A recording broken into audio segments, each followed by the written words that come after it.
everyone, Republic Jim here. I'm just taking another break from firewood cutting, being a slacker. And this is the second in a two-part video on the knives that I have.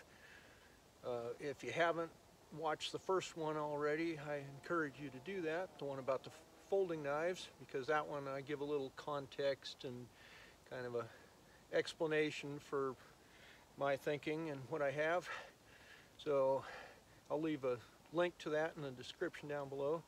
But you know, if you're like a knife guy or even like a knife snob, if you think that any decent knife has to cost a few $100s and be made of super steel and 1/4 inch thick or whatever, you'll be appalled by my collection of knives.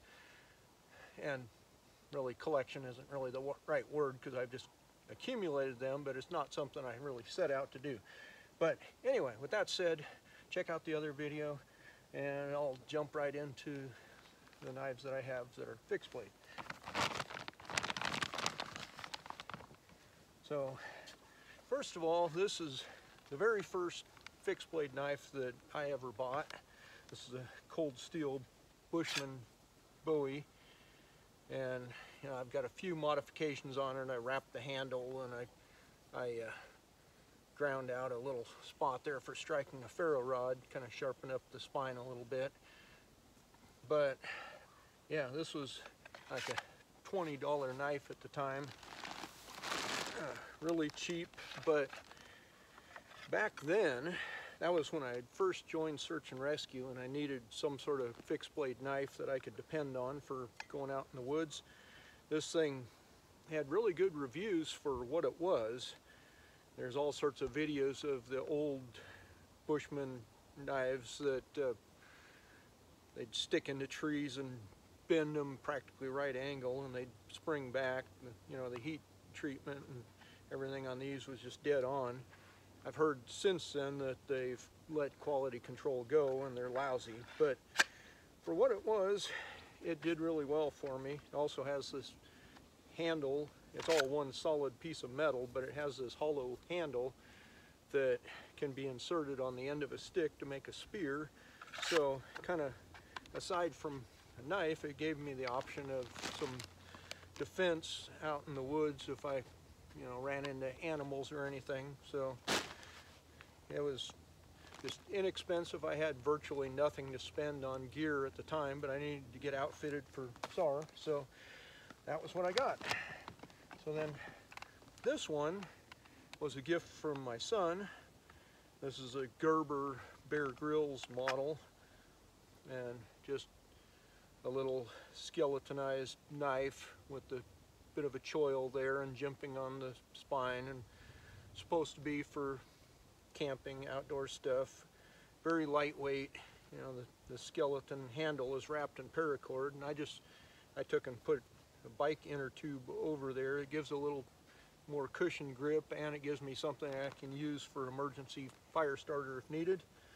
And I put some paracord on this cheap plastic sheath, which gave me a way to mount it on straps on my pack. And so that was a backup little bushcraft knife that I made use of for a while. Now it just goes in one of my emergency packs that I put in the travel trailer, so I have a decent little fixed blade if I need it. But don't really get any use out of it anymore, but it's still around. So this one, when I finally got to the point where I could afford to invest in a little better knife, this is a Terava Jikari Puukko 140 from Finland, and unlike the standard Jikari Puukko 110, it's a little bit longer. It's like a 5.5 inch blade or something. Still does all the basic stuff like a bushcraft blade, but not quite as much finesse. But you know, it's that Puukko profile with the Scandi grind and the secondary bevel.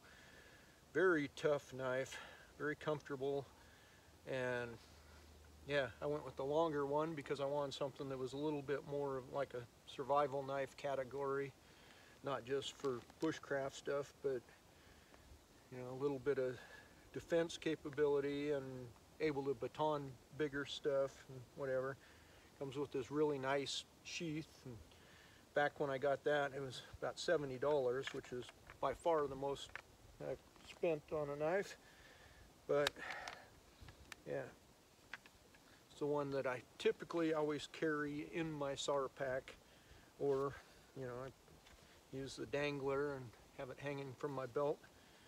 But I've gotten a lot of use from that, and I continue to use it extensively to this day. This one should look familiar to anybody that does any kind of bushcrafting. Just a basic Mora with the, again, the Scandi grind. This one's in stainless, and yeah, very inexpensive, cheap knife. The, you know, the handle is okay, nothing I really like, but you know, it's just hard plastic and the cheap plastic sheath, but razor sharp. I got this at a Christmas party for search and rescue, and that was just one of the gifts there. And I use that for like when I'm doing whittling and different wood projects at home, and I don't really abuse it much or anything. I wouldn't count on it too much out in the woods, but for just light carving and stuff, works great.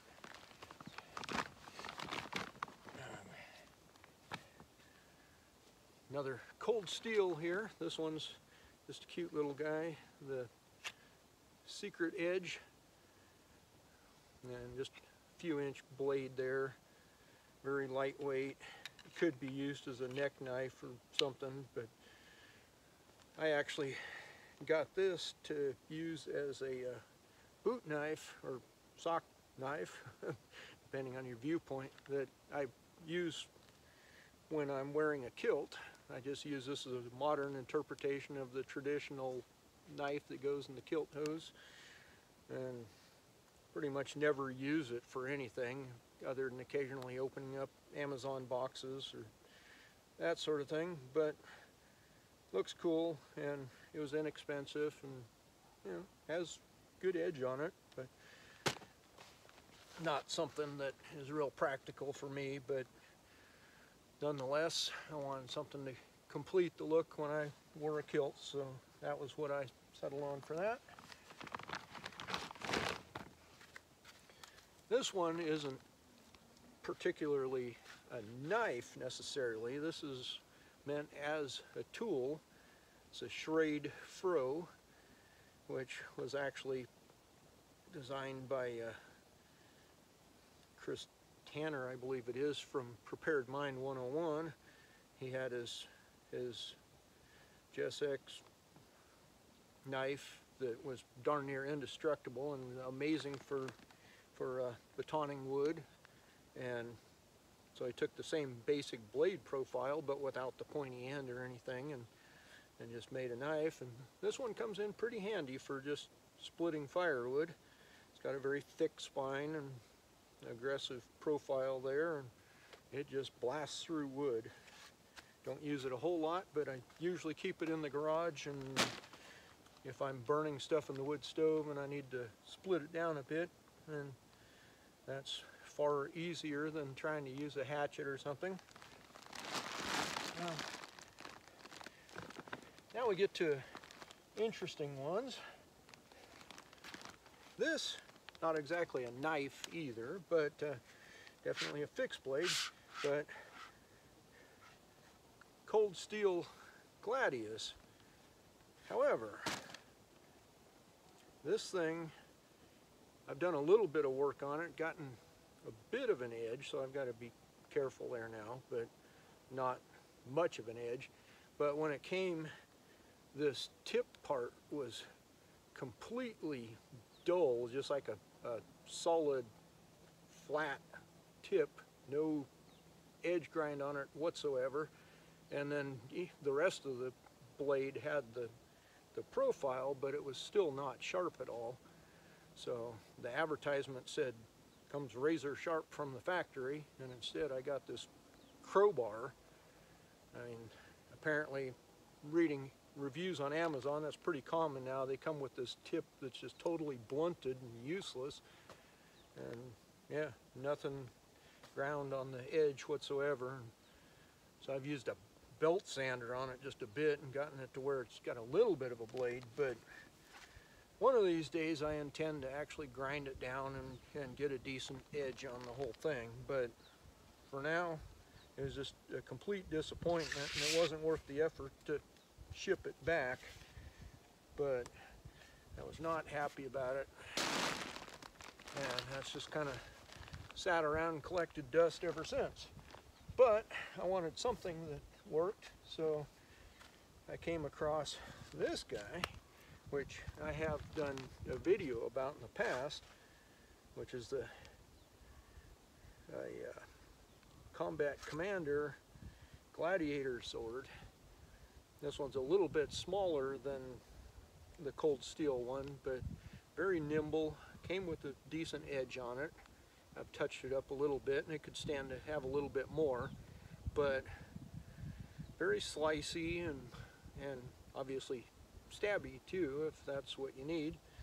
And then it has these cool little choil parts here that I found can be used for other stuff, like striking a ferro rod, which was kind of cool. And it has the little metal deal on the pommel for doing strikes with that too. But yeah, I sometimes carry this out in the woods just as a backup defense tool, and also can do feather sticks and process firewood somewhat with it.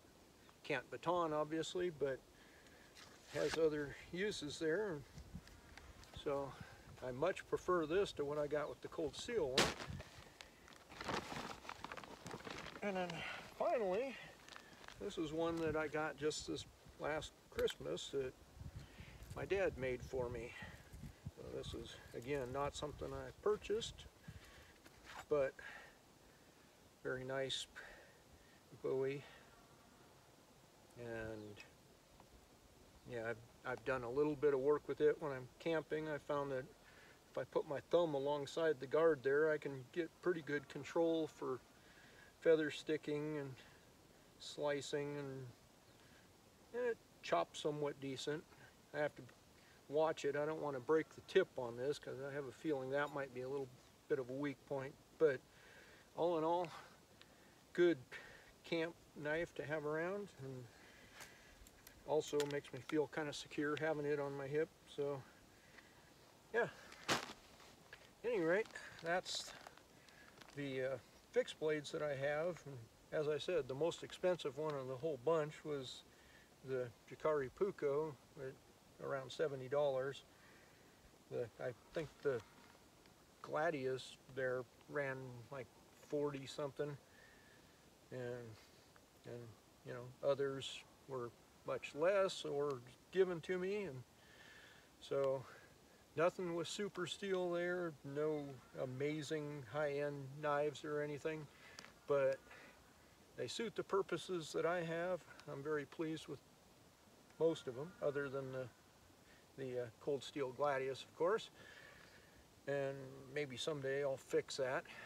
But yeah, they all have their different uses or places that I carry them, and that's what I have. Let me know your thoughts on that. This has been Republic Jim. I'll talk to you later.